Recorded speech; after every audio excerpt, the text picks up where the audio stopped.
and thanks for joining us on Chicago Tonight. I'm Brandis Friedman. Here's what we're looking at. Are you ready for the fight? Illinois, are you ready for the fight? It's official. J.B. Pritsker says he is running for a third term as Illinois governor.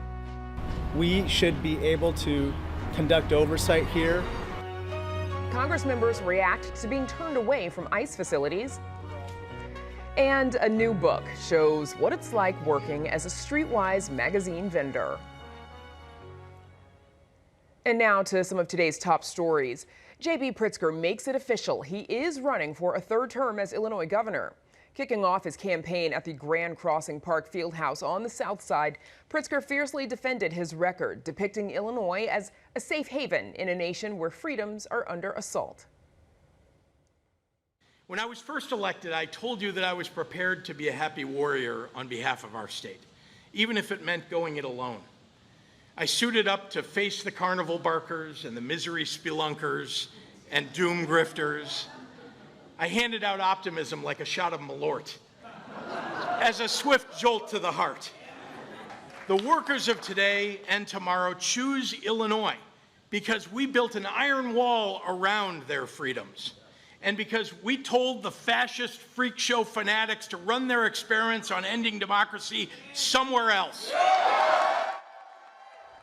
In response, Illinois House Minority Leader Tony McCombie said, quote, "The third-term Pritsker slump won't be any better than seasons 1 and 2. We know what to expect: agency mismanagement, regressive taxation, and record spending." Chicago Public Schools' new interim CEO today laid out her vision for what the district's priorities should be.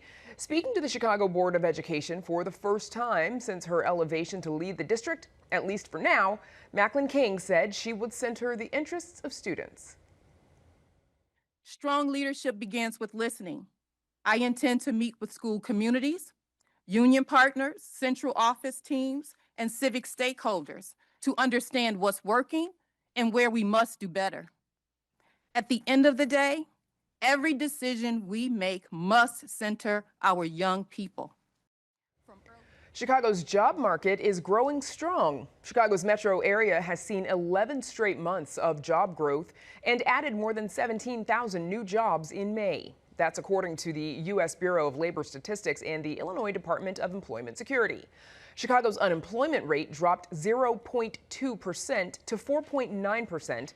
Unemployment is down in all 12 metro areas in the state. And Chicago is aiming to be a horror destination, but in a good way. Universal Studios is developing a new immersive horror attraction across from the future home of Bally's Casino that it says will, quote, deliver fear all year. Located at 700 West Chicago Avenue, Universal Horror Unleashed will transform a currently vacant building into a house of horrors, along with food and beverage offerings and retail space, of course. This venue will not only bring growth with new visitors to this community, but it will also create 400 permanent jobs for Chicagoans, which ultimately grows our local economy. I'm very excited about this announcement, and I have no doubt that fans of this genre will flock to our city for these memorable experiences. Universal Horror Unleashed is expected to open in 2027. Coming up in the program, sellers of the magazine Streetwise share their stories in a new book. We hear from the local high school student who helped them put words to paper. But first, Chicago area members of Congress talk about their attempts to access ICE facilities. That's right after this. Chicago Tonight is made possible in part by the Alexandra and John Nichols family, the Polk Brothers Foundation, and the support of these donors.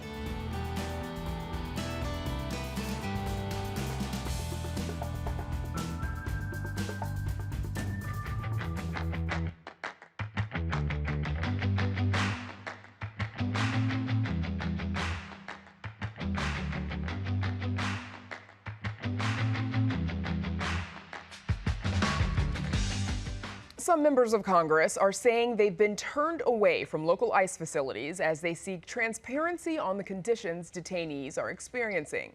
Federal law allows Congress members to perform oversight of these facilities unannounced. But the Trump administration says congressional visits have to be approved several days in advance by the Homeland Security Secretary.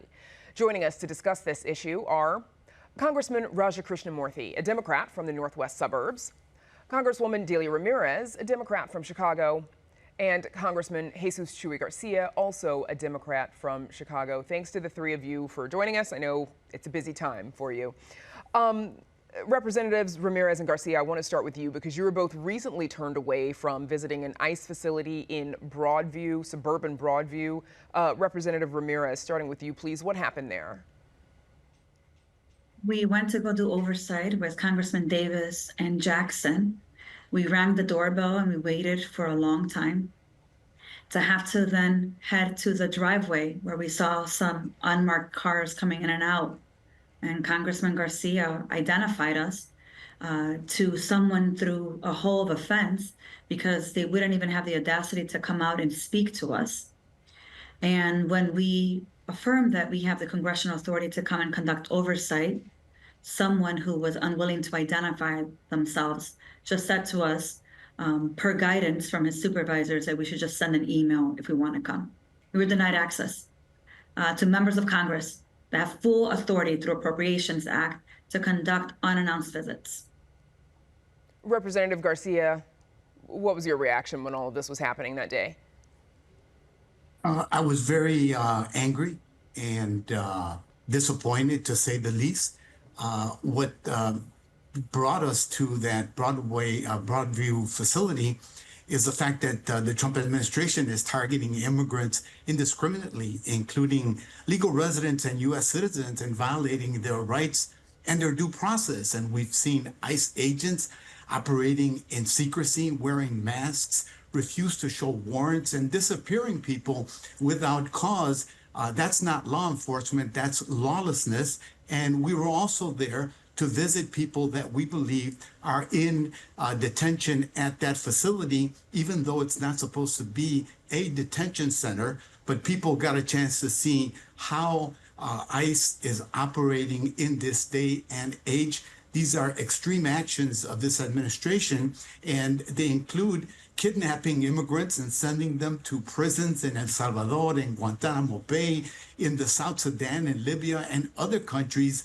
Things are out of control, and they're going to get worse because in the big ugly bill, as Democrats call it, there is unprecedented amount of funding, $80 billion that's come through the Judiciary Committee, where I am a member, for detention, to fund private detention centers. There's $14 billion for transportation and removal, and $67 billion for border enforcement and security, including building of the useless wall at the border. Representative Krishnamoorthi, you and Congressman Jackson, you were also recently turned away from the South Loop ICE facility. What happened to you all there?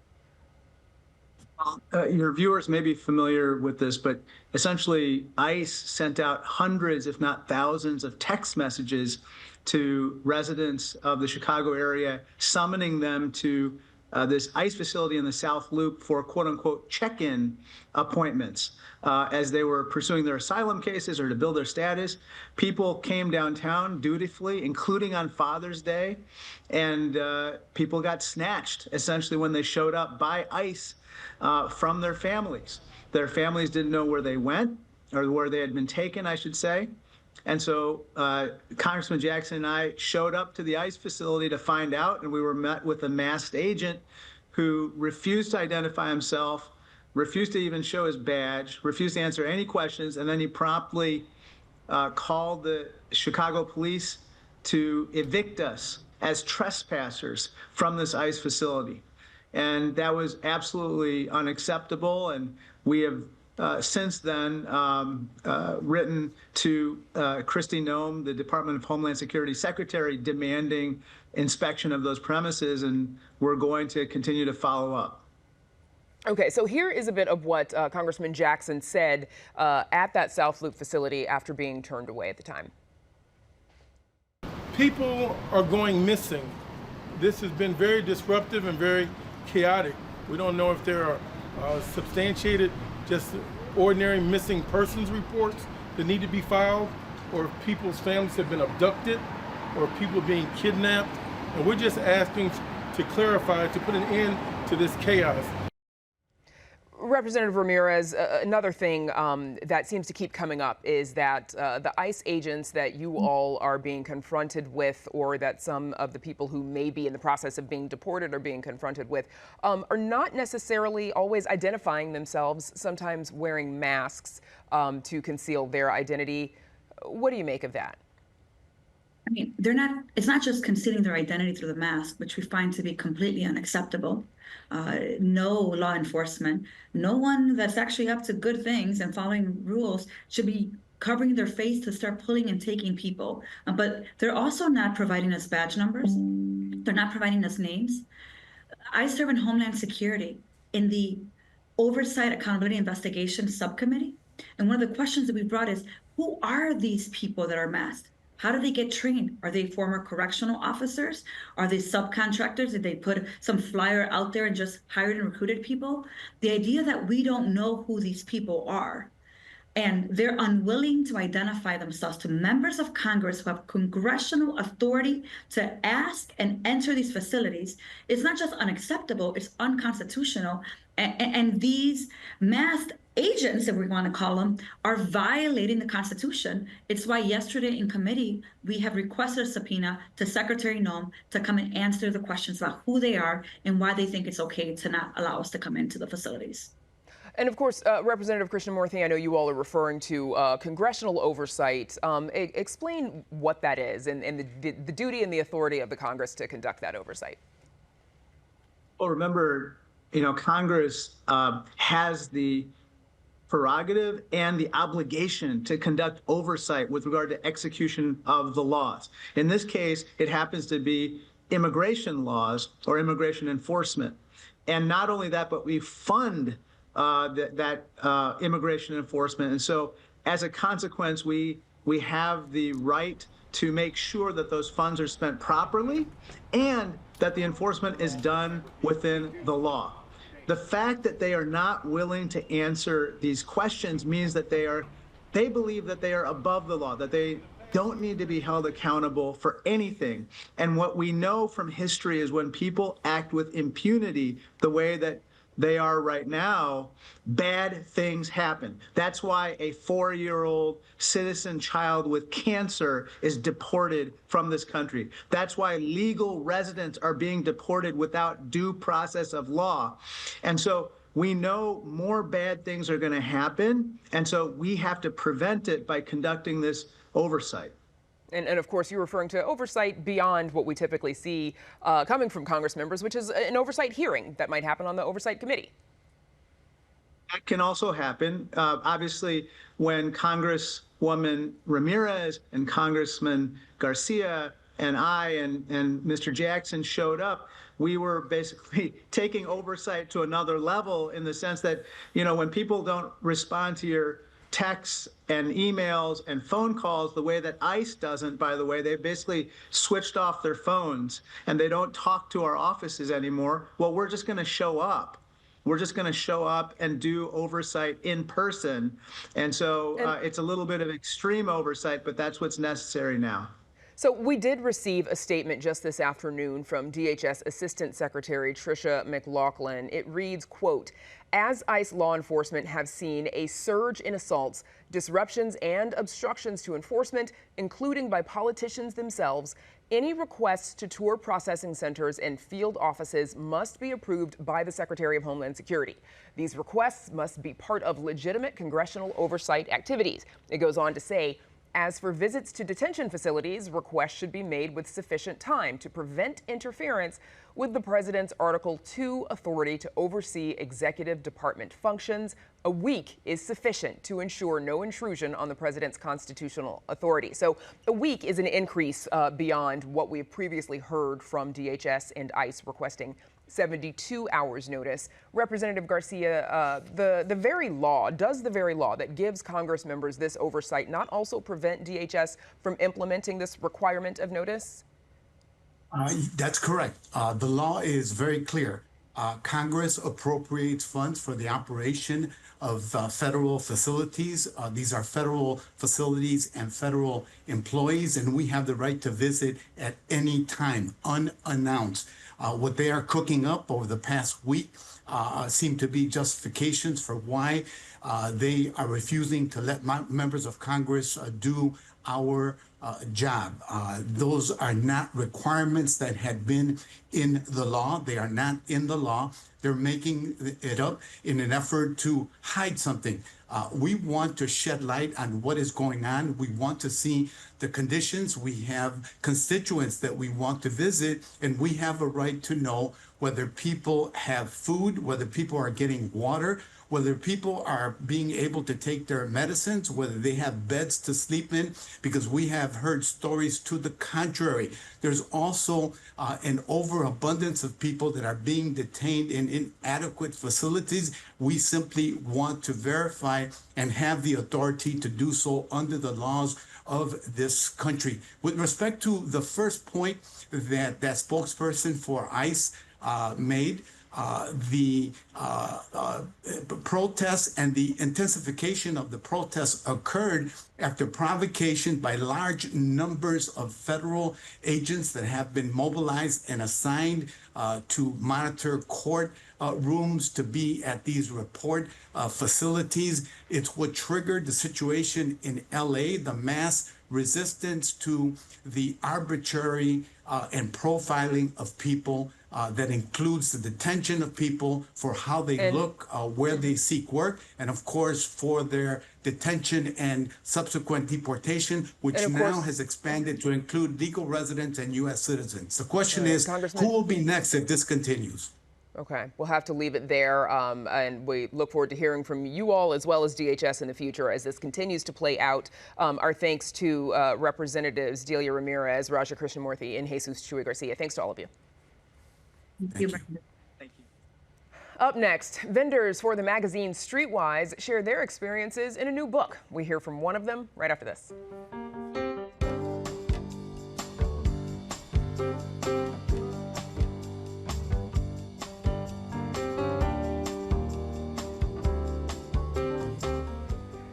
Whether you find them on the street corners or outside the grocery store, Streetwise magazine has been a staple in many Chicago neighborhoods for decades.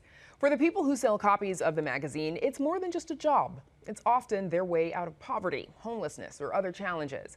They're telling their own stories in a new book called Who We Are, Stories from the Chicago Streetwise Community.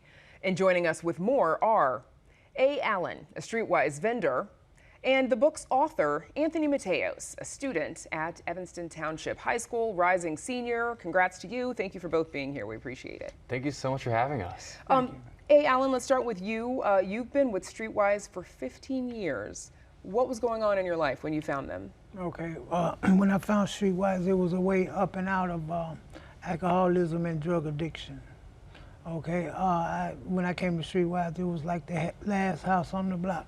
I was addicted to alcohol and drugs, and I finally got clean for a year, and I wanted to keep my sobriety. So when I came to Streetwise, it was a way up and out of drug addiction and alcoholism. Okay, and the way I used Streetwise was every time I thought about alcohol or drugs, I would go out and sell my magazines. Okay, I would go out and sell the magazines. And that was a way of staying sober for me. Okay, a way to redirect your attention and behavior. I got it. Yes. Anthony, you had frequent encounters with Streetwise vendors when you were growing up. Tell us about that. I grew up in Evanston. I still live there to this day. Growing up, I encountered a vendor in my neighborhood. His name is Alonzo. He still is a Streetwise vendor. And every time I encountered him, he had so much pride in selling the magazine. And it always stuck out with me. So when deciding what I wanted the main topic of this book to be, I kind of recalled to those memories growing up. And then that motivated me to choose Streetwise.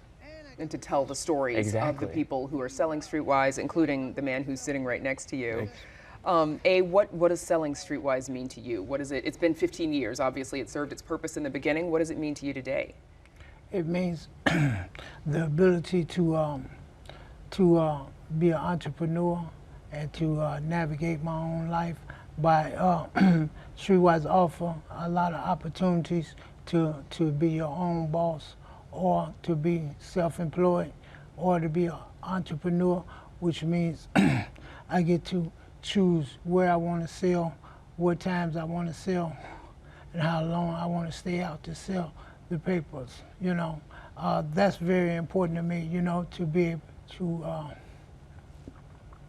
able to sort of steer your own course, right? Yes. Plot your own course and make Exactly. choices for yourself and earn income. Yes, that's very important to me. Anthony, what are some common misconceptions that people have about Streetwise and its vendors? A lot of people believe that Streetwise is a homelessness newspaper, when in reality it simply isn't. Rather, Streetwise is a model of self-entrepreneurship, and its doors open to anyone.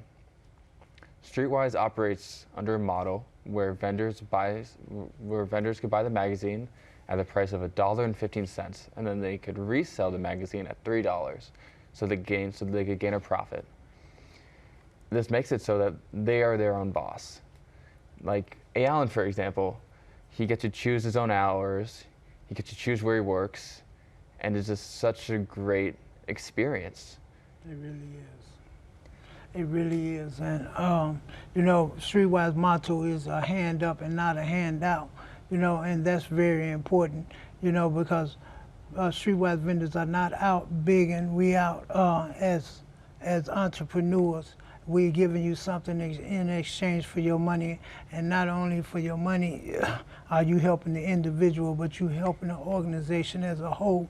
And the organization is a organization that reaches out to the homeless, or whatever situation or whatever crisis you may be going through. Like, for instance, mine was drug addiction, but I was homeless for 3 years, and still people come through the doors that are homeless and looking for a way up and out of homelessness.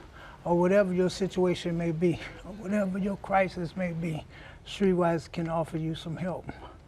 What does it mean for you to have someone else interested in telling your stories, right? Oral histories in a book? That's very important, and I want to thank Anthony right here, right now, for doing the book, because all the proceeds go towards Streetwise, and I recommend that everyone read the book, because Streetwise is a lot of the employees or the vendors are marginalized, whereas a lot of people don't know their stories. But Anthony have a way of explaining it, and I think you did a good job. You work very close with Streetwise, and I really appreciate you for doing it. Anthony, aside from the business model, which is obviously unique or it's different, what makes Streetwise different from other magazines or publications for folks who maybe have not had the chance to pick one up yet? What do you want to tell them about what's inside? In order to read Streetwise, you have to interact with a vendor. Streetwise isn't an online publication. There's no way to read Streetwise through a website or through a paywall, like a lot of other newspapers and magazines. In order to read Streetwise, you have to interact with your local vendor. And it really makes this beautiful connection between you and another core member of your community. And all the vendors, they make up Chicago. They're a crucial pillar of the Chicago community, and that's truly something special. What do you want folks to know about what's inside Streetwise and why they should pick one up? And I appreciate that you breaking it down very well, Anthony, because it is like a personal relationship between the customer and the vendor. You know, a lot of people buy the paper, you know, not just for the content of the paper, but the content is good. But a lot of people want to just develop a relationship with the vendor, because I look at it as being like you have a lot of people that consider themselves high and mighty, and then you have the lower class, whereas, you know, they're barely making a living, but there's a lot to be discussed among them, okay? And this is the magazine is the intercessor between, you know, what people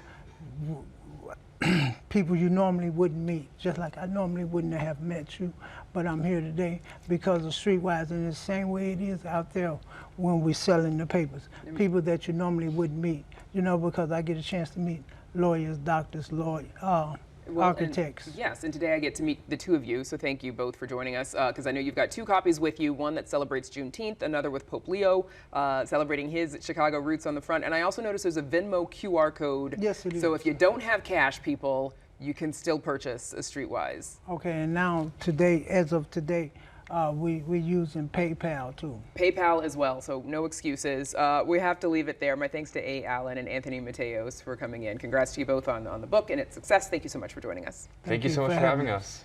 Thank you. And we're back right after this.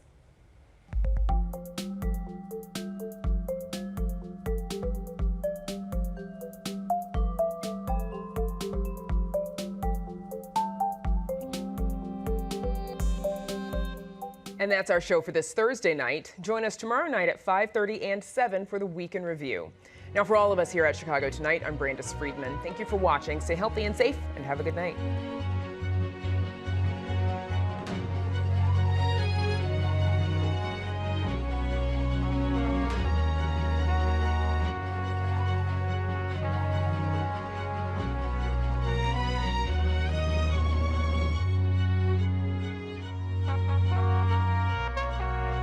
Closed captioning is made possible by Robert A. Clifford and Clifford Law Offices, a Chicago personal injury and wrongful death firm that serves the needs of clients in the Chicago area and throughout the nation.